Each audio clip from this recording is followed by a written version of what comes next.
Bugünkü konumuzun birincisi slime yapımı. Slime'ımızı yaptık. Biz önce oynadık, eğlendik. Ay simsip olmuş.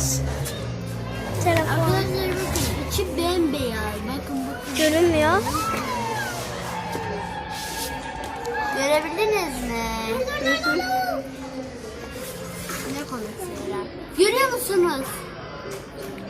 Yırtığını görüyoruz Ciba. Aşağıdaki küçüğünü.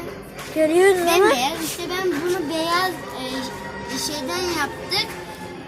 Beyaz bir malzemeler şunlar. Beyaz bir tane slime. İstediğin 2 tane sim. Simden sonra da karıştırıyorsun. Karıştırdığında oluyor. Sus Zeynep. Zaten kolay bir şey. Sim sus! Sus Zeynep. İkinci konumuz Zeynep bak. kardeşlik. Ayak paketini giyin. Kardeşler inatçı. İyi oldu benim olduğu seni taktım. için gösterelim biz. Şunu göster artık. İnatçı biraz. Terliğini giy diyoruz, giymiyor işte. İnatçı dedik böyle. Herkes sana gülecek. Neyse atladı Arkadaşlar bakalım. kardeşinize bağırın. İnatçı olanlar da var. Biz sevin onları. Daha iyi olacak. Evet. İşinizle belaya karışmayacak yani. Sonra anneleriniz neden ağlıyor çocuk? Şöyle diyorlar. Sonra da başınız belaya. Sakın bağırmayın öyle. Ben sadece belayla alakalı demiyorum. Zeynep şımardın. Geçelim mi? Zeynep şımardı var. Bence Çekeyim bari. geçelim. Hadi. İkinci konumuz dua. Sessiz olun, sessiz olmalı, sessiz olacağız. İşte şuradaki kediyi yakından gösteremem. Yavru kediyi görüyor musunuz? Yakından da bir bakalım. Herkes sessiz mi? Arkadaşlar siz de sızın olun. Siz de şey olun. Siz de eğlenceli olun. Arkadaşlar şimdi yavaş yavaş gidiyoruz kediye doğru. Duracağım ben. İşte bakın. Yakından görünüşü bu bilinmiş. Arkadaşlar bakın minicik.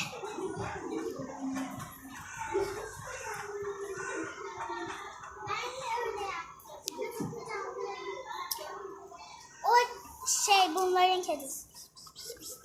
İşte görüyorsunuz ki. Ya ellemeyin İrem, ben size ne dedim ya, gelmeyin. Ben yapmadım, bu yaptı. Siz geldiniz. Biz kör müyüz? Gelin.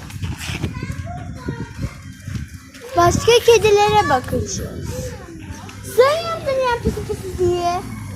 Ben pisi pisi yapmadım ki. Kesin İrem, kesin. Hayır, bu yaptı. Ya ben sen de pisi pisi yaptın.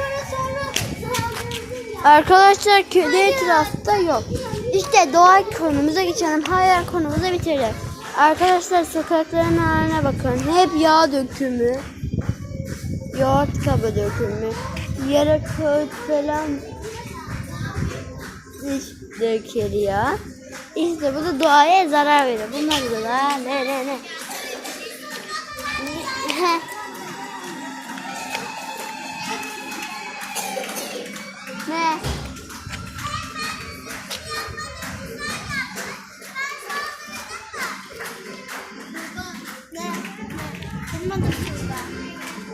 Ne?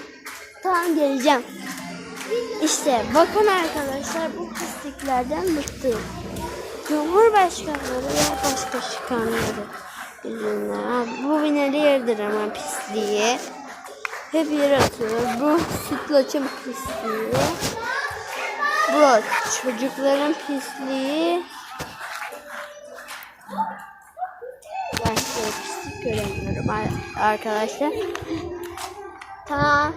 Bu da yoğurt kabının pisliği. Arkadaşlar bu son, işte slime'ımı yine gösteriyorum. Arkadaşlar arkadaşımı çağırmaya gitmem lazım. Bir inatçı keçi tuttu bu. Göstereyim yakında. İşte şu inatçı keçi. Şimdi gidiyorum. Görüşürüz arkadaşlar. Arkadaşlar sizi çok seviyorum. Bu videoyu burada bitiriyorum. Sınavda kalın. Hoşça kalın.